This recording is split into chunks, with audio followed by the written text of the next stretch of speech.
Aquí estamos en el Santo Padre Testigo de Cristo a través de Radio Grote, la radio de la Federación de los Círculos Católicos. Y esto que te comentaba, ¿no?, que había sucedido la semana pasada con un contingente, ¿no?, de familiares de héroes de Malvinas que pudieron ir a visitar a su ser querido, que quedaron allá en las islas. Y esas imágenes, ¿no?, esa imagen ya repetida del cementerio de Darwin, con ese día todo nublado, de muchísimo viento, que todo pinta, ¿no?, como acorde a una pintura, bueno, a una pintura, ¿viste?, de tristeza, de cada uno estar arrodillado frente a su tumba de su ser querido. Por otro lado, me encantó cuando le hacen una entrevista a dos hermanos que dicen: nos vinimos a tomar unos mates con el viejo. También te genera eso, ¿no? La verdad que está bueno. Y a continuación esto que hablaban de lo que había pasado con esa imagen de la Virgen de Luján en ese año 82 y la recuperación y la gestión de esa imagen a cargo de Monseñor Santiago Olivera, el obispo castrense, el obispo de las Fuerzas Armadas, y que pudo regresar esa imagen. Me acuerdo también de ese viaje en helicóptero en plena pandemia, cuando estaba todo cerrado, cuando no podías ir ni siquiera a comprar una leche al chino, y Monseñor Olivera sobrevolando Buenos Aires con la imagen de la Virgen como bendiciendo, como abrazando a toda nuestra querida ciudad. Y lo tenemos en línea y lo voy a saludar al obispo castrense, al obispo de las Fuerzas Armadas y Fuerzas Federales, a mi querido amigo Monseñor Santiago Olivera. Monse, querido, abrazo grande, aquí Víctor en la radio. ¿Cómo estamos? Víctor, muy bien, buenas tardes y gracias por llamar. Por favor, nos encanta siempre conversar y hablar de estos temas, ¿no? Recordar siempre esas Malvinas queridas nuestras y amadas, tantos héroes que quedaron allá en el cementerio de Darwin, pero también posibilidad de ayer fue 8 de diciembre, Día de la Inmaculada Concepción, y hablar de nuestra Virgen de Luján, y retroceder en el tiempo y todo eso que llevó tanto tiempo de gestión para poder recuperar y poner las cosas en su lugar, ¿no, querido amigo?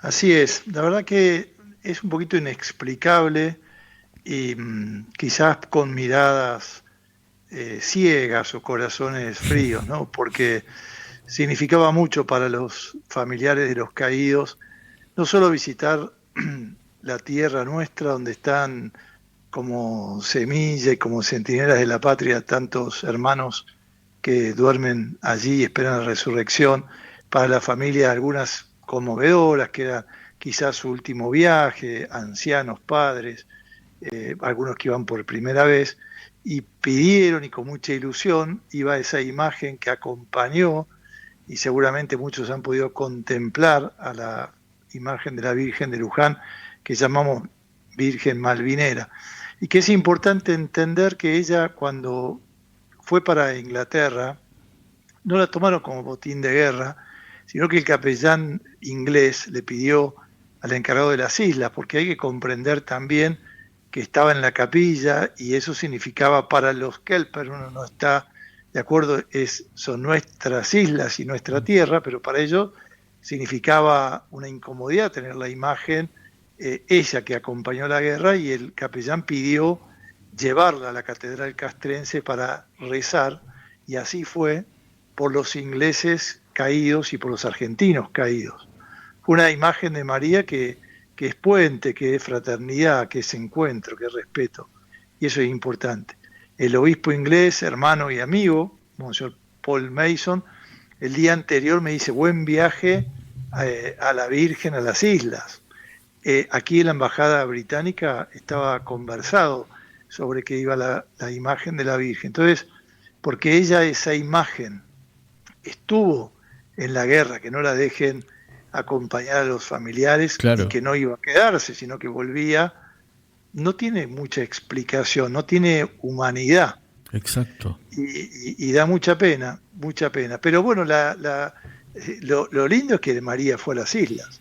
Estuvo en el avión, estuvo allí, no pudo llegar al cementerio Darwin, pero acompañó a sus hijos en el avión, en el viaje, de ida y de vuelta, y seguirá derramando gracias, y serán los tiempos de Dios, pero la Fundación La Fe del Centurión, que trabajan tanto por este encuentro y por la paz, y son un poco los protagonistas que han hecho que esto sea posible, y que el obispo inglés y veteranos de guerra veteranos ingleses hayan estado aquí en la Argentina y haya pendiente el próximo año un encuentro de veteranos ingleses y argentinos en Londres, en Inglaterra. Qué bueno. Eso es una cosa que no va a parar, y porque busca el encuentro, porque en la guerra podremos ser enemigos. Terminada la guerra no somos enemigos, somos circunstanciales enemigos. Total. Y obviamente que la guerra nadie la quiere, ni tenemos que desearla nunca, sino los caminos de encuentro, de diálogo, de respeto. Yo diría, ¿no? Y lo que voy a decir es fuerte, pero es más importante perder un pedacito de tierra y no perder tantas vidas humanas. Totalmente La de vida acuerdo. del hombre y la mujer es fundamental. Y además, a lo largo de la historia, creo que ha demostrado que ninguna guerra sirvió para nada, ¿no? Para nada bueno, No, imagino. perdemos todos. Perdemos En la todos. guerra perdemos todos. Pierde la humanidad, pero pierden los familiares que han muerto, sus ingleses, digamos, hombres ingleses, y los argentinos también. Entonces, siempre en la guerra perdemos todos. Algunos vivos ganan en el mercado y digamos, de lo que es la venta de armas y etcétera, y la producción, pero perdemos, la humanidad pierde. Nunca más la guerra, eso debemos desearlo vivamente. Es terrible la guerra, y nuestro Papa, el Papa Francisco, tanto está luchando, está guerreando contra la guerra, guerreando pero con las armas de la paz y del diálogo, del encuentro, de la diplomacia y no de la violencia. No es el camino para nuestros tiempos. Totalmente. A medida que lo escuchaba, querido Monse, pensaba, digo, creo que es la persona ideal para preguntarle, en esa guerra del año 82, ¿hubo martirios? Y seguramente, no lo sabemos, ¿no? Así claramente, porque el martirio, podríamos decir que hubo situaciones muy difíciles, ¿no? Sí. Martirio, la palabra martirio es testimonio, y sin duda podríamos decir en sentido amplio que hubo testimonios grandes de amor a la patria y disponibilidad para entregar la vida. Y yo me consta de muchos que no dudaron en poner el cuerpo, entregando la vida para defender nuestra tierra. Y a veces en circunstancias difíciles, adversas, algunas veces inexplicables, el por qué se llegó a esto de la guerra, que uno podrá ser los historiadores ver bien, y qué otros intereses los movían a los que llevaron a tantos soldados y de los soldados obligatorios y jóvenes a este disparate de la guerra. Pero si martirio es testimonio, hubo muchísimo testimonio de vidas entregadas. Y también hay cartas y hay de militares y de soldados a sus familias que son verdaderamente conmovedoras, sabiendo que iban a morir y escribiendo a las generaciones futuras o a su hijo o a su familia, que son conmovedoras, de un amor a la patria y también un amor a Dios. En muchas de esas cartas, y ahora en nuestro obispado queremos recoger todos esos testimonios para plasmarlo en un libro. Estamos transitando nuestro jubileo diocesano hacia el 27 y tenemos tanta gente valiosa, tesoros, verdaderos tesoros en nuestra fuerza de nuestro obispado, en nuestra patria, que tenemos que darlo a conocer. Qué bueno. Esos tesoros ya estaban, no se conocían, ¿no? Totalmente. Me parece que lo que pasó también en Malvinas, que de público conocimiento, cuando volvieron los militares, volvieron como escondidos y no se los valoró. Y hubo mucho tiempo pasado que sufrieron y que estuvieron más solos y bueno, más postergados, porque venían heridos también, no caídos, pero heridos, y muchos murieron después también, o se quitaron la vida, o tuvieron circunstancias muy difíciles para conseguir trabajo, para insertarse, problemas psicológicos. Es tremendo las secuencias o las secuelas de la guerra. Y creo que ahora se lo está valorando más, en estos últimos tiempos.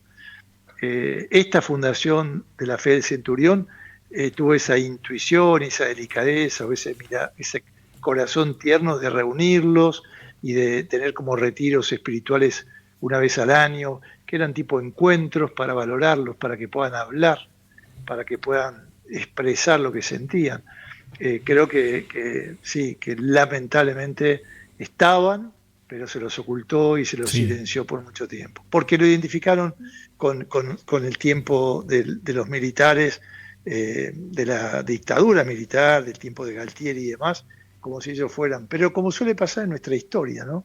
Muchos militares yo digo, estos últimos tiempos hay una mayor valoración, pero la terminología, ¿no? Los genocidas, los militares, se los ha estigmatizado tanto que ser militar, bueno, requería una fuerza de voluntad muy grande, una convicción muy grande, una vocación muy grande.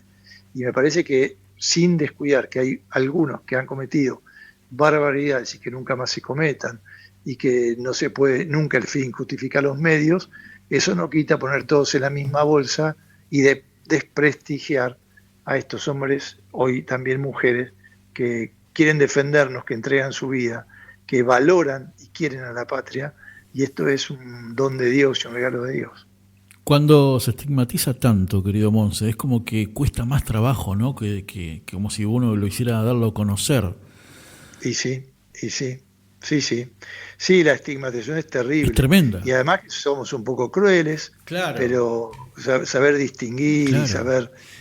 yo digo a mí, me toca, porque al ser obispo castrense y las Fuerzas Federales de Seguridad, yo visito a los presos, estoy con ellos, conozco su historia, los he oído. Eran jóvenes de 21, 22 años, y los ves con prisiones preventivas eternas, 20 años, 22 años, y señores realmente buenísimos, y que me consta que muchos de ellos, porque después algunos han salido absueltos, no han cumplido, no han hecho nada de lo que se les endilgaba, y se les dice en general los genocidas, y es terrible, ¿no? El otro día decíamos genocida, ese término que era justamente está unido a los 30.000, ¿no? ¿Y dónde están todos los demás que no reclaman, etcétera, ¿no? Este merece nuestra patria y la historia argentina de tenernos con verdad, con pasión, con serenidad, y dar las cosas, poner el nombre a las cosas tal como son, y no vivir de mentiras, porque tarde o temprano la verdad se impone y tiene una fuerza esplendorosa.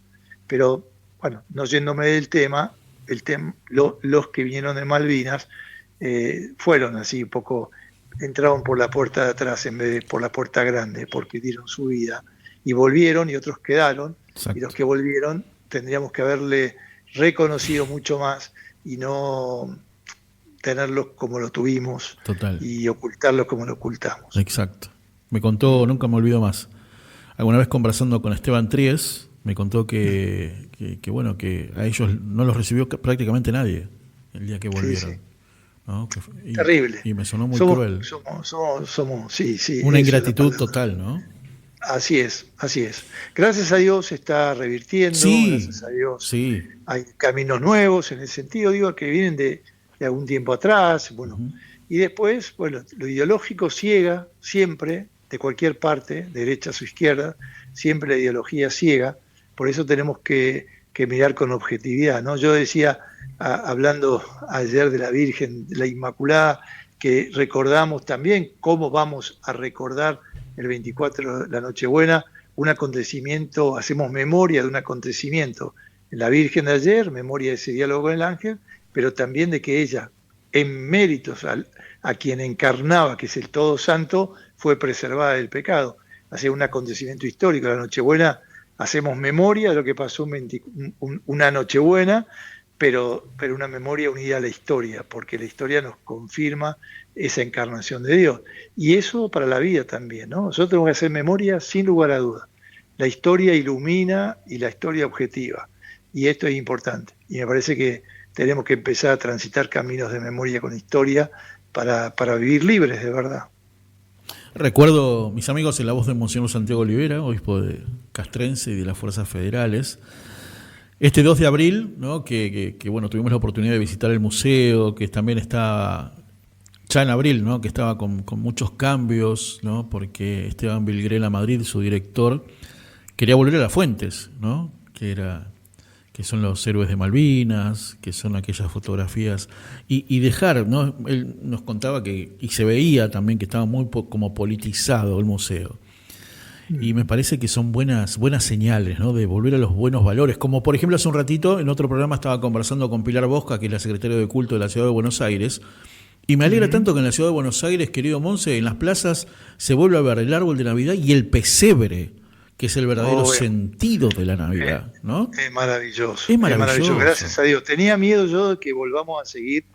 Era un disparate. Me parece que hay un artículo en La Nación del doctor Manfroni, Carlos Manfroni, el otro día, sí. Una ciudad sin Navidad. Claro. Y es maravilloso. Yo cuando la leía, y ahora, ayer yo venía de celebrar misa de Inmaculada en la Luján Castrense, y veíamos las calles, y veíamos el pesebre, y bueno, y algunas cartas lectores que agradecen que al comienzo de la ciudad hay arbolitos y hay pesebres, que dice Navidad, claro. La Navidad de Jesús. Me parece maravilloso, y más allá de toda la fe, digamos, pero desconocer, como se intentó desconocer nuestras raíces y nuestra historia cristiana y nuestro número. Somos muchos cristianos, obviamente sumemos para nosotros la parte católica, pero hay muchísimos cristianos en nuestra Argentina, en nuestra patria. El interior todavía eso lo valora. Que se descubra, creo que es una maravilla, ¿no? A mí me dolía cuando uno encontraba carteles de algunas marchas, en todos los carteles que te iluminan las rutas o que te dice las calles de Buenos Aires, y después se habían olvidado que el 24 de diciembre, el 25, cambió la historia. Por eso hay un antes y después de Jesús. Digo, es ignorancia querer negar con las manos lo que es el sol, porque ha descendido el sol que nace de lo alto, ¿no? Entonces me parece que gracias a Dios que se recupere, y respetándonos,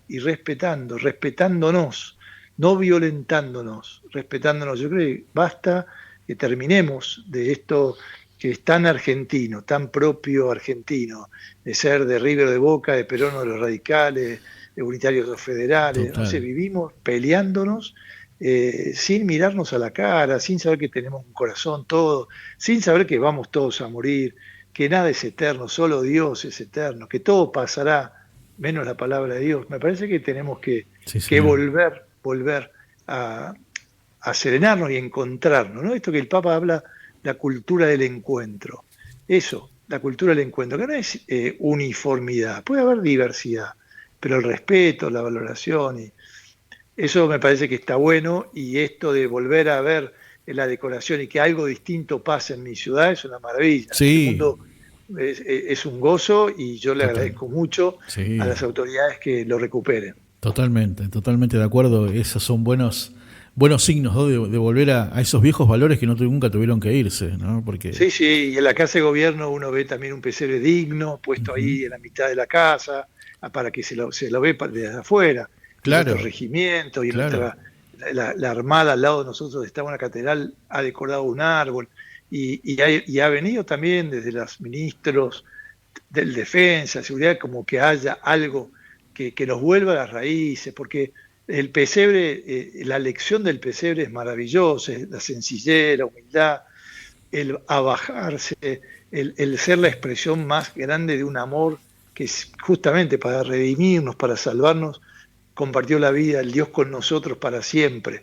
Y creo que la lección del pesebre nos hace mucho bien, y contemplarla y mirarla, tanto para los niños, para las nuevas generaciones, para nosotros, me parece recuperarlo en nuestras casas. A mí me renovó en la esperanza. Qué bueno, me encanta eso. Querido Monse, nos quedan 2 semanas de Adviento. ¿Qué nos recomienda? Y por lo pronto, que nunca es tarde cuando la dicha es buena. Tenemos 2 semanas para, si no estamos todavía tan ordenados, tan limpia nuestra casa como el corazón. Yo digo, nosotros, la Virgen y José no encontraron lugar en la posada para el niño.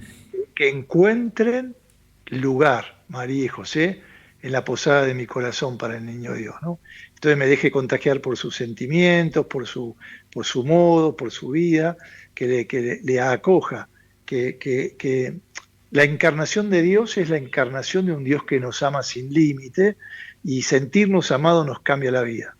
Siempre nos cambia la vida. Saber que me miran amando nos cambia la vida. Saber que soy amado, valorado y respetado nos cambia la vida. Así nos mira Dios, así nos ama Dios, y por lo tanto, bueno, acojamos, démosle un lugar, dejémonos convertir por Él, abracemos la fe, Y la invitación es eso, ¿no? Que no se nos pase como el agua entre las manos. No es un adviento más, es un adviento nuevo, así como cada día es nuevo. Hoy, este momento que estamos hablando nosotros, es irrepetible y es único.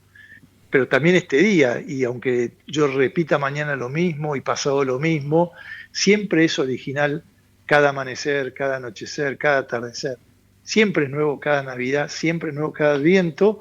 Vivirlo así me parece que nos da, no acostumbrarnos a la rutina que paraliza, sino la originalidad que nos renueva y nos da esperanza y alegría. Así que invitarlos en este tiempo de Adviento a decir, este es un nuevo tiempo, este es el tiempo de gracia, este es un tiempo grande que el Señor viene a liberarnos, que no recordamos solamente el pasado, sino porque el Emmanuel es el Dios con nosotros. El Dios con nosotros es un eterno presente. Además, don, regalo, le decimos presente. Dios se donó, nos hizo el regalo de su Hijo, está presente en su Hijo y la presencia es el primer acto de amor. Y me parece que esto es buenísimo, que podamos sentir que Dios, porque nos ama, se hizo carne. Y nos ama a todos siempre, primero, no excluye a nadie, y nos espera también. Pero de nuestra parte, emprendamos el camino. Muy bueno, muy bueno. Bueno, me encantó, muy bueno. Monse, querido, mandarle un gran abrazo como siempre y esperemos, seguramente hablaremos antes de Navidad, habrá alguna otra oportunidad, pero bueno, pedir la bendición en este momento. Cómo no, con mucho gusto y bueno, con estos sentimientos de un Dios que viene a nosotros y que nos ama y que nos respeta porque nos hizo a su imagen y semejanza, y la mayor imagen es la libertad. Por la libertad nosotros hemos pecado, pero somos hechos imagen de Dios, y entonces en esa libertad le podemos decir, sí, ven a mi vida, ven a mi historia. Entonces así le pedimos, bendíceme, bendice mi vida, bendice mi historia. Entonces con este deseo, que la bendición de Dios, que es Padre, Hijo y Espíritu Santo, descienda sobre cada uno y permanezca para siempre. Amén. Abrazo grande, que siga muy bien, querido Igualmente, amigo. hasta pronto. Hasta gracias, pronto, por favor. Pronto. Gracias por estar siempre. Nuestro querido amigo Monseñor Santiago Olivera, obispo castrense, obispo de las Fuerzas Armadas, y estas cosas, ¿no? De estas cosas lindas, estas cosas buenas que es siempre recordar a quienes dieron su vida por la patria. Debe ser, ¿no? Dar la vida por la patria debe ser tremendo. Pero también como una oportunidad, como un premio extra en el cielo. Yo lo veo de esa manera. Ojalá así sea, ¿no? Yo imagino que sí. Bueno, nos queda una canción, ¿no, señorita? Nos queda una canción para redondear el programa de hoy y regreso y nos despedimos. Dale.